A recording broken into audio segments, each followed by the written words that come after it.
আপনি কি জানেন আমাদের মহাবিশ্ব প্রতি সেকেন্ডে কি দ্রুতগতিতে সম্প্রসারিত হচ্ছে? আজ থেকে মাত্র ১০০ বছর আগেও বিজ্ঞানীরা মনে করতেন মহাবিশ্ব ধ্রুব, যেখানে সবকিছু স্থির। কিন্তু ১৯২৯ সালে বিজ্ঞানী এডউইন হাবল যখন প্রমাণ করলেন আমাদের আশেপাশের গ্যালাক্সিগুলো ক্রমেই দূরে সরে যাচ্ছে, তখনই প্রথমবার আমরা জানতে পারলাম মহাবিশ্ব আসলে এক বিশাল সম্প্রসারণের মধ্যে আছে। তবে অবাক করার মতো বিষয় হলো, বিজ্ঞান যা আজ প্রমাণ করেছে সেটির ইঙ্গিত ১৪০০ বছর আগেই আল কুরআনে উল্লেখ করা হয়েছিল। সূরা যারিয়াতের ৪৭ নম্বর আয়াতে আল্লাহ তাআলা বলেন, وَالسَّمَاءَ بَنَيْنَاهَا بِأَيْدٍ وَإِنَّا لَمُوسِعُونَ। আমি আকাশ নির্মাণ করেছি আমার ক্ষমতা বলে, এবং আমি অবশ্যই মহাসম্প্রসারণকারী। এই আয়াতে ব্যবহৃত মুসিউন শব্দের অর্থই হল সম্প্রসারিত করা। কি আশ্চর্য!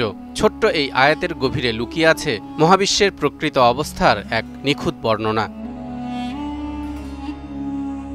বিংশ শতাব্দীর শুরুর দিকে এডউইন হাবল তার টেলিস্কোপ দিয়ে একটি অসাধারণ জিনিস আবিষ্কার করেন। তিনি দেখতে পান সমস্ত গ্যালাক্সি একে অপর থেকে দূরে সরে যাচ্ছে। রেডশিফট পর্যবেক্ষণ করে এডউইন হাবল এমন এক সূত্র প্রকাশ করেন যা প্রমাণ করে মহাবিশ্ব দ্রুত সম্প্রসারিত হচ্ছে। দর্শক, আপনারা হয়তো ভাবছেন এই রেডশিফট জিনিসটা আবার কি? সহজভাবে বললে, যখন কোনো গ্যালাক্সি বা নক্ষত্র আমাদের থেকে দূরে সরে যায়, তখন তার আলোর রং ধীরে ধীরে লাল দিকে সরে যায়। এর কারণ হলো সেই আলোর তরঙ্গদৈর্ঘ্য তখন প্রসারিত হয়। বিষয়টিকে আমরা একটি উদাহরণের মাধ্যমে বোঝার চেষ্টা করি। ধরুন, যখন কোনো অ্যাম্বুলেন্স আমাদের দিকে আসে, তার সাইরেনের শব্দ তীক্ষ্ণ শোনায়, আর যখন দূরে চলে যায় তখন সেই শব্দ ধীরে ধীরে নিচু হয়ে যায়। আলোর ক্ষেত্রেও এমন ঘটনাই ঘটে, আর সেটিকেই বলে রেডশিফট। এডউইন হাবল দেখেছিলেন দূরের গ্যালাক্সিগুলোর আলো বেশি লাল দিকে সরে যাচ্ছে, যা প্রমাণ করে তারা দ্রুত গতিতে দূরে সরে যাচ্ছে। আর এখান থেকেই মহাবিশ্বের সম্প্রসারণের ধারণা প্রতিষ্ঠিত হয়। অর্থাৎ রেডশিফট হচ্ছে মহাবিশ্ব সম্প্রসারণের সবচেয়ে বড় বৈজ্ঞানিক প্রমাণের মধ্যে একটি। দর্শক, এতক্ষণের আলোচনায় আমরা জানলাম মহাবিশ্ব এখনও সম্প্রসারিত হচ্ছে। কিন্তু প্রশ্ন হলো, এই সম্প্রসারণের গতি ঠিক কত? বিজ্ঞানীরা এর হিসাব করতে ব্যবহার করেন হাবল ধ্রুবক নামে একটি বিশেষ মান। সহজভাবে বললে, হাবল ধ্রুবক আমাদের বলে প্রতি মেগাপারসেক দূরত্বে কোনো গ্যালাক্সি কত দ্রুত আমাদের থেকে দূরে সরে যাচ্ছে। এবার নিশ্চয়ই আপনার মনে প্রশ্ন জেগেছে, মেগাপারসেক বলতে কি বোঝায়? দর্শক, মেগাপারসেক মানে হলো এক বিশাল দূরত্বের মান, যা প্রায় ৩২ লাখ আলোকবর্ষের সমান।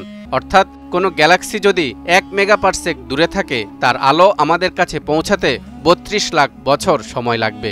এটা এত বিশাল যে আমরা কল্পনাও করতে পারি না। দর্শক, আমরা আবারও ফিরে আসি মহাবিশ্ব সম্প্রসারণের গতিতে। হাবল ধ্রুবক ব্যবহার করে বিজ্ঞানীরা দুটি উপায়ে মহাবিশ্বের সম্প্রসারণের হার নির্ণয়ের চেষ্টা করেছেন। ১. কাছের গ্যালাক্সি পর্যবেক্ষণ করে, যেমন সুপারনোভা, যেখানে গতি এসেছে প্রতি মেগাপারসেক দূরত্বে ৭৩ থেকে ৭৪ কিলোমিটার প্রতি সেকেন্ড। ২.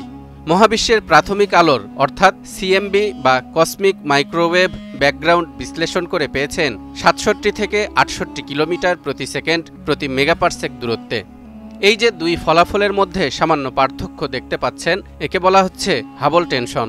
এর কারণ অনুসন্ধানে বিজ্ঞানীরা এখনও গবেষণা করে চলেছেন। তবে মহাবিশ্ব সম্প্রসারণের গতি সম্পর্কে মোটামুটি এভাবে বলা যায়, যদি কোনো গ্যালাক্সি আমাদের থেকে ১০ মেগাপারসেক দূরে থাকে, তাহলে সেটি প্রতি সেকেন্ডে প্রায় ৭০০ কিলোমিটার বেগে দূরে সরে যাচ্ছে। দর্শক, এবার আরও অবাক করার মতো একটি তথ্য শুনুন। মহাবিশ্ব শুধু সম্প্রসারিতই হচ্ছে না, বরং এটি সম্প্রসারণের গতি দিন দিন আরও বাড়ছে। বিজ্ঞানীরা আগে মনে করতেন মহাবিশ্বের সম্প্রসারণ একসময় ধীর হয়ে যাবে, কারণ মহাকর্ষ সবকিছুকে টেনে ধরছে। কিন্তু ১৯৯৮ সালে এক গবেষণা থেকে জানা গেল মহাবিশ্বের সম্প্রসারণ আসলে ত্বরান্বিত হচ্ছে, আর এর পেছনে কাজ করছে এক রহস্যময় শক্তি, যাকে বলা হয় ডার্ক এনার্জি। ডার্ক এনার্জি হচ্ছে এমন এক অদৃশ্য শক্তি যা মহাবিশ্বের প্রায় ৭০% অংশ জুড়ে রয়েছে। আমরা সেটিকে দেখতে বা ধরতে পারি না, কিন্তু এই শক্তি মহাবিশ্বকে আরও দ্রুত সম্প্রসারিত করে তুলছে। আজও বিজ্ঞানীরা এই শক্তির প্রকৃতি খুঁজে চলেছেন, যা আমাদের জন্য এক বড় বিস্ময়।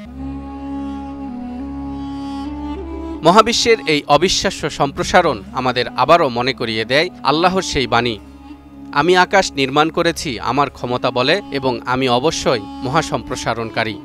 যা আজকের বিজ্ঞানীদের চোখে আঙুল দিয়ে দেখিয়ে দিয়েছে ইসলাম কোনো স্থবির ধর্ম নয়, বরং বিজ্ঞান ও প্রকৃতির সাথে পুরোপুরি সঙ্গতিপূর্ণ। একই সাথে এই আয়াত আমাদেরকেও দেখিয়ে দিচ্ছে আল্লাহর কিতাবে এমন অনেক রহস্য রয়েছে যা আমরা এখনও পুরোপুরি বুঝে উঠতে পারিনি।